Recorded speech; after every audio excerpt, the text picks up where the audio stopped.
Since his administration took office. At the Internal Revenue Service building in Washington, he was joined by Secretary of the Treasury Douglas Dillon and other officials, and welcomed and introduced by Commissioner of Internal Revenue, Mortimer M. Kaplan. Gentlemen, the President of the United States.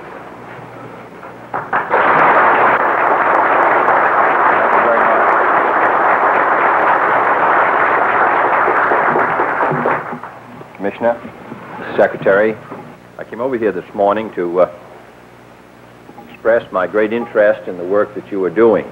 I don't know any other society which attempts what this country attempts to do, which requires really the goodwill and support of the citizens of the United States.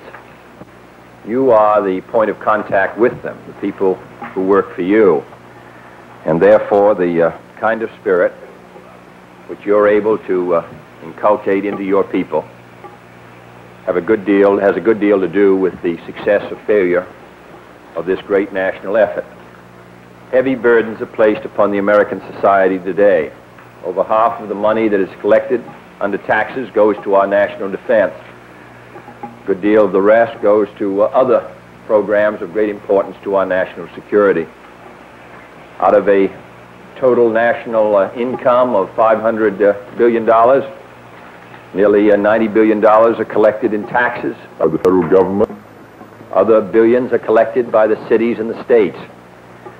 That is a tremendous burden to place upon any society, and yet the American people have been willing to assume it. I think it is our responsibility to make sure here in the national government that every dollar that is collected by the Internal Revenue Service, every dollar that is paid for by our people is spent wisely for a useful national purpose, for a purpose which advances our national interest. I want to commend you for the efforts that you are making to improve our service, to make it easier for people to understand exactly what their responsibility is. I hope that you will impress upon the agents of the Internal Revenue Service how much we are dependent upon them, on their courtesy, on their efficiency, on their integrity, on their fairness.